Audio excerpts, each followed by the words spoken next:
Hello everyone दोस्तों, RRB NTPC की ओर से जो वैकेंसी रिलीज़ हुई है 12th पास वैकेंसी मतलब 12th लेवल की जो पोस्टें रिलीज़ हुई हैं आरआरबी एनटीपीसी की ओर से, जिसके लिए मिनिमम जो क्वालिफ़िकेशन है ये 12th रहता है। मतलब 12th पास अगर आप हैं अप्लाई कर सकते हैं। और इसके अलावा अगर कोई कैंडिडेट मान लीजिए ग्रेजुएट है, ठीक है, और वो इंटरेस्टेड है, वो अप्लाई करना चाहता है तो वो भी अप्लाई कर सकता है, चाहे आपने ग्रेजुएशन कंप्लीट की है या पोस्ट ग्रेजुएशन आपने की है। अगर आप यहाँ पे इंटरेस्टेड हैं 12th लेवल की पोस्ट के लिए, आप अप्लाई करना चाहते हैं, आप एलिजिबिलिटी क्राइटेरिया को फुलफ़िल करते हैं दोस्तों, तो आप अप्लाई कर सकते हैं। दूसरी बात दोस्तों, यहाँ पे सभी कैंडिडेट अप्लाई कर सकते हैं, चाहे आप मेल हैं, फीमेल्स हैं, ऑल इंडिया लेवल में किसी भी जगह से हैं, किसी भी यूटी से हैं, स्टेट से हैं, सभी लोग यहाँ पे अप्लाई कर सकते हैं, ठीक। और एक और कमेंट जो बार-बार मुझे आता है वीडियो के नीचे, वो ये होता है कि भाई जो फीमेल्स हैं वो यहाँ पे फ़ीस को लेकर थोड़ा-सा उनको जानना होता है कि फ़ीस यहाँ पर क्या होती है। तो देखो फ़ीस यहाँ पे रखी गई है, जो पोस्ट यहाँ पे रिलीज़ की गई है आरआरबी एनटीपीसी की ओर से, अंडर ग्रेजुएट की जो पोस्ट यहाँ पे रिलीज़ हुई हैं, इसके लिए यहाँ पे जो फ़ीस है वो फीमेल्स के लिए 250 ₹250 यहाँ पे रखी जाती है। और यहाँ पे जो ₹250 है ना, ये आपको वापस मिल जाएगी। क्या मिल जाएगी? वापस मिल जाएगी जैसे आप सीबीटी फर्स्ट के लिए अपीयर होंगे तो। सीबीटी फर्स्ट का मतलब क्या है? सीबीटी फर्स्ट का मतलब है कंप्यूटर बेस्ड टेस्ट फर्स्ट, ठीक। उसके बाद क्या होता है कि सीबीटी फर्स्ट के बाद आपका जो सीबीटी सेकंड है, सीबीटी टू है, वो लिया जाता है। जैसे आपका सीबीटी फर्स्ट क्लियर हो जाता है ना, फिर आपका सीबीटी टू लिया जाता है। इस तरीके से इसका प्रोसेस होता है। लेकिन यहाँ पे जो आपकी फ़ीस वगैरह है, जैसे ₹250 फीमेल्स जो हैं ₹250 की फ़ीस उनको पे करनी होती है, और ये वापस मिल जाती है जैसे ही वो सीबीटी फर्स्ट में अपीयर होंगी तो, ठीक है ना। थोड़ा बहुत मान लीजिए कि बैंक की ओर से कुछ चार्जेस काटे जाएंगे, बाकी पैसे आपको वापस मिल जाएंगे, आपकी फ़ीस आपको रिटर्न हो जाएगी, ठीक है। और बाकी जो जनरल कैटेगरी में आते हैं उनको ₹500 की फ़ीस है, वो भी उनको वापस मिल जाएगी। थोड़ा बहुत जो भी बैंक चार्जेस काटेगा उनको भी वापस फ़ीस मिल जाती है। तो फीमेल की ओर से ज़्यादा आता है, यहाँ पे फ़ीस को लेकर पूछा जाता है, तो उनको ₹250 की फ़ीस है वो आपको वापस मिल जाएगी जैसे आप वहाँ पे कंप्यूटर बेस्ड टेस्ट देने के लिए अपीयर होंगे तो। अब यहाँ पे आरआरबी की ओर से जो 12th लेवल की पोस्टें हैं, इसके लिए फॉर्म यहाँ पर शुरू हो चुके हैं ऑनलाइन मोड से। देखो यहाँ पे 21/9/2024 से फॉर्म जो है शुरू हो चुके हैं, और 20/10/2024 तक आप अप्लाई कर सकते हैं। रात के 12 बजे से पहले पहले तक आप यहाँ पे अप्लाई कर सकते हैं। बाकी अगर आपके फॉर्म में कुछ गलती लग जाती है, वैसे तो गलती नहीं होनी चाहिए, बड़े ध्यान से आप फिल कीजिएगा, लेकिन अगर फिर भी गलती लग जाती है तो कोई बात नहीं है दोस्तों। यहाँ पे 23/10/2024 से लेकर 1/11/2024 तक आप अपने फॉर्म्स में करेक्शन भी कर सकते हैं, उसको सुधार भी कर सकते हैं। अब देखो दोस्तों, यहाँ पे क्या है, कमर्शियल कम टिकट कलर की पोस्ट रिलीज़ की गई है 12th लेवल की। इसी तरह से ट्रेन कलर की पोस्ट रिलीज़ की गई है। और यहाँ पे जो है अकाउंट कलर का कम टाइपिस्ट की पोस्ट भी रिलीज़ की गई है, और जूनियर कलर का कम टाइपिस्ट की पोस्ट भी यहाँ पे निकाली गई है। ये जितनी भी पोस्ट यहाँ पे निकाली गई है ना, ये 12th लेवल की है। क्या है? 12th लेवल की पोस्ट है, मतलब मिनिमम यहाँ पे क्वालिफिकेशन जो है 12वीं पास ही रिक्वायर्ड रहता है। अब दोस्तों अगर आप मतलब यहाँ पे देखिए कुछ पोस्ट हैं जिनके लिए टाइपिंग रिक्वायर्ड है, जैसे यहाँ पे अकाउंट कलर का कम टाइपिस्ट की पोस्ट है, इसके लिए टाइपिंग स्किल टेस्ट जो है लिया जाता है। जूनियर कलर का कम टाइपिस्ट की पोस्ट है, तो इसके लिए भी यहाँ पे टाइपिंग जो है मतलब टाइपिंग आपको देनी होती है। टाइपिंग स्किल टेस्ट आपका होता है यहाँ पे। तो अगर आप टाइपिंग सीखने के लिए इंटरेस्ट नहीं रखते हैं, मतलब आप नहीं चाहते हैं कि भाई आप टाइपिंग करो, टाइपिंग सीखो, ये आपको इंटरेस्ट नहीं है, तो आप यहाँ पे नॉन टाइपिंग वाली पोस्टों के लिए अप्लाई कर सकते हैं। नॉन टाइपिंग वाली कौन सी पोस्ट हैं? कमर्शियल कम टिकट क्लर्क और ट्रेन क्लर्क। तो ये दो पोस्ट हैं जिनके लिए टाइपिंग रिक्वायर्ड नहीं रहती है। और इसमें क्या होता है, कॉमन जो चारों पोस्टों के लिए रहता है वो क्या रहता है आपका? CBT first. चारों पोस्टों में सभी के लिए कॉमन रहेगा, मतलब देना ही देना है। मतलब सीबीटी फर्स्ट ये क्लियर हो जाएगा, फिर सीबीटी टू ये भी देना ही देना है, ठीक है, क्लियर करना ही करना है। फिर उसके बाद क्या होता है कि ये जो दो पोस्ट है ना, इसके लिए फिर आपका मेडिकल देखा जाता है और आपके डॉक्यूमेंट चेक किए जाते हैं। डॉक्यूमेंट वेरिफिकेशन डीवी आपका होता है, और फिर आपको यहाँ पे ये पोस्ट जो है ये मिलती है, ठीक है ना।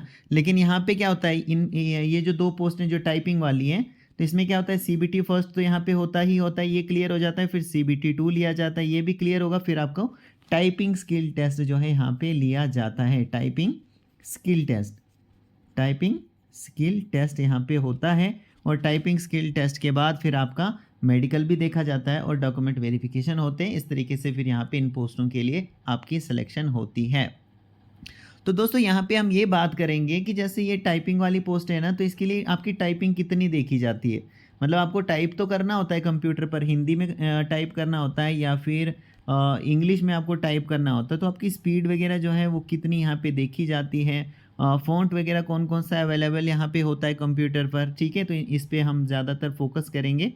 सबसे पहले देखो यहाँ पे दोस्तों, जो पोस्टें यहाँ पे निकल कर आई हैं, जितनी भी पोस्ट हैं, चाहे यहाँ पे टाइपिंग वाली हैं, चाहे फिर नॉन टाइपिंग वाली हैं, देखो सभी पोस्टों के लिए यहाँ पे क्या है, एज जो रखी गई है वो 18 साल से 33 साल तक रखी गई है। मतलब ऐसे नॉर्मली तो यहाँ पे 18 साल से 30 साल एज रखी जाती थी, 18 साल मिनिमम और 30 साल मैक्सिमम।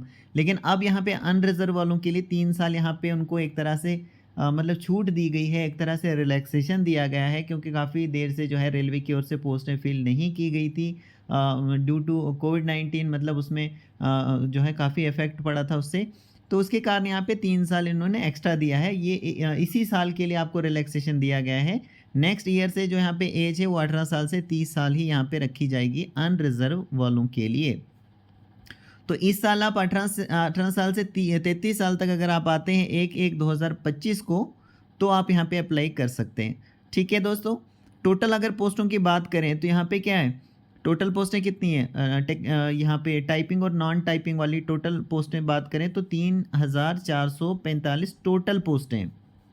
जिसमें टाइपिंग वाली देखो, टाइपिंग वाली जो पोस्ट हैं वो है अकाउंट कलर का कम टाइपिस्ट, इसमें 361 पोस्टें हैं।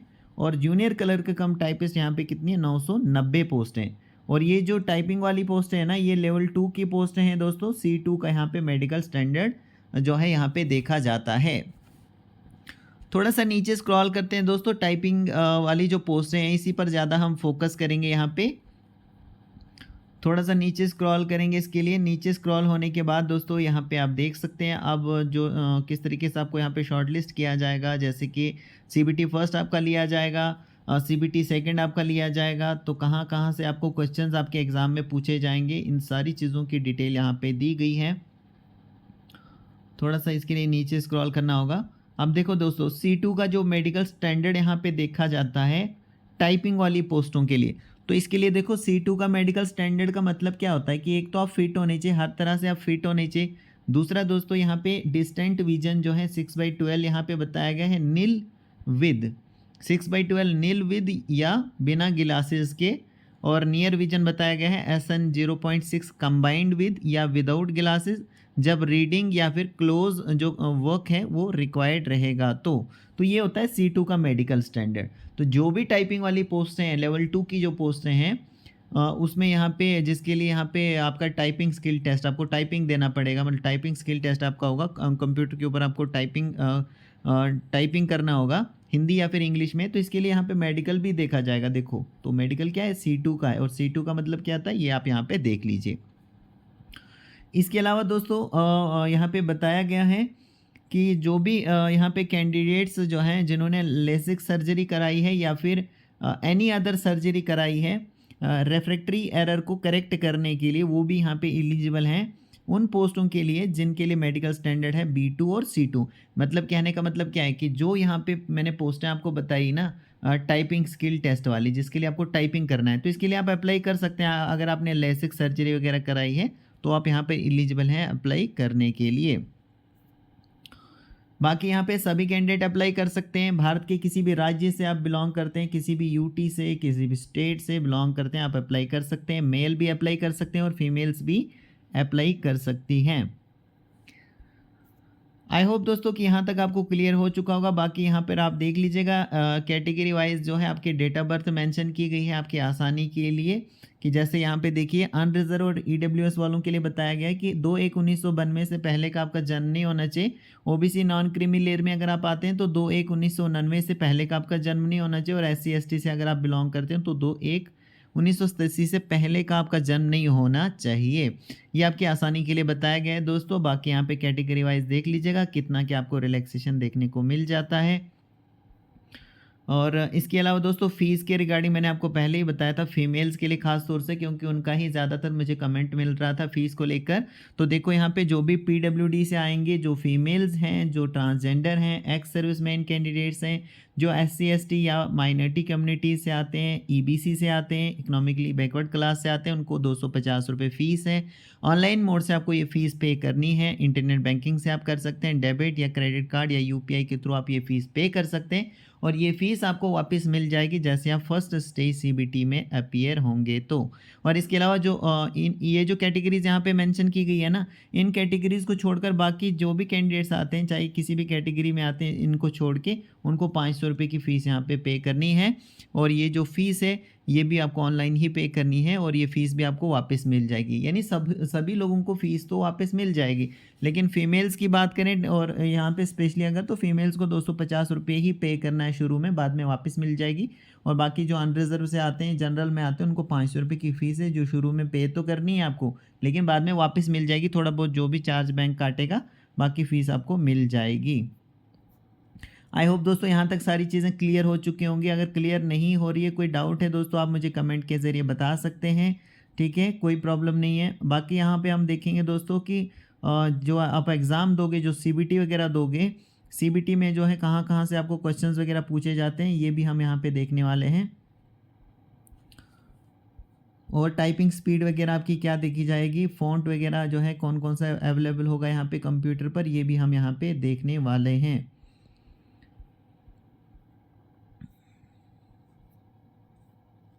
तो देखो दोस्तों, सबसे पहले तो जो कॉमन रहेगा सभी पोस्टों के लिए वो आप यहाँ पे देखो, चाहे फिर टाइपिंग वाली पोस्टें हैं, चाहे नॉन टाइपिंग वाली पोस्टें हैं, सभी पोस्टों के लिए ये टेस्ट आपको देना ही देना होगा। पहला स्टेज जो कंप्यूटर बेस्ड टेस्ट का होगा। तो देखो यहाँ पे जनरल अवेयरनेस से आपको 40 क्वेश्चंस होंगे, मैथ से आपको 30 क्वेश्चन पूछे जाएंगे, जनरल इंटेलिजेंस और रीजनिंग से 30 क्वेश्चन होंगे। टोटल यहाँ पे कितने होंगे, 100 क्वेश्चन होंगे। 100 क्वेश्चन को करने के लिए आपको 90 मिनट का टाइम दिया जाएगा। और अगर आप पीडब्ल्यूडी से हैं, पीडब्ल्यूडी कैंडिडेट हैं, तो आपके लिए यहाँ पे 120 मिनट्स का आपको टाइम दिया जाएगा करने के लिए। यहाँ पे दोस्तों नेगेटिव मार्किंग भी रखी जाती है, 1/3 की नेगेटिव मार्किंग है फॉर ईच रॉन्ग आंसर। हर एक गलत आंसर देने पर, किसी भी क्वेश्चन का गलत आंसर देने पर आपके 1/3 के मार्क्स जो है काटे जाएंगे। जैसे ही सीबीटी फर्स्ट आपका क्लियर हो जाएगा, उसके बाद फिर सीबीटी 2 आपका लिया जाएगा, मतलब second stage computer based test आपका होगा। तो इसमें देखो यहाँ पे कहाँ कहाँ से क्वेश्चंस होंगे, सिलेबस सेम रहेगा, यहाँ से ओनली क्वेश्चंस थोड़े से ज़्यादा पूछे जाएंगे सीबीटी 2 में। देखो जनरल अवेयरनेस से 50 क्वेश्चन पूछे जाएंगे, मैथ से 35 क्वेश्चन, जनरल इंटेलिजेंस और रीजनिंग से 35 क्वेश्चन, और टोटल 120 क्वेश्चन। 120 क्वेश्चन को करने के लिए सेम यहाँ पे टाइम दिया जा रहा है 90 मिनट्स का। पीडब्ल्यूडी वालों को एक्स्ट्रा टाइम दिया जाता है, वो आप यहाँ पे देख लीजिएगा। और बाकी यहाँ पे भी नेगेटिव मार्किंग है दोस्तों 1/3 की। अगर आप गलत आंसर देते हैं किसी क्वेश्चन का, तो 1/3 आपके मार्क्स जो हैं काटे जाएंगे। सिलेबस जो है दोनों के लिए सीबीटी फर्स्ट एंड सीबीटी से 2 जो है दोनों के लिए सेम रहेगा। यहाँ पे आप देखिए मैथ का सिलेबस क्या रहेगा, जनरल इंटेलिजेंस और रीजनिंग का क्या सिलेबस रहेगा, और जनरल अवेयरनेस का यहाँ पे सिलेबस क्या रहने वाला है वो आप यहाँ पे देख लीजिए। तो ये आपको तैयार करके वहाँ पे एग्जामिनेशन में जाना है। बाकी यहाँ पर जैसे मैंने आपको बताया था टाइपिंग स्किल टेस्ट के बारे में, तो देखो यहाँ पे टाइपिंग स्किल टेस्ट आपको देना है for the post account clerk come typist और जूनियर क्लर्क कम टाइपिस्ट। ये 2 पोस्ट हैं जिसके लिए आपको स्किल टेस्ट देना है, कंप्यूटर पे आपको टाइप करना है इन 2 पोस्टों के लिए। तो अगर आप इन 2 पोस्टों में अप्लाई करते हैं दोस्तों, तो आपको हिंदी या फिर इंग्लिश में टाइप करना है कंप्यूटर पर।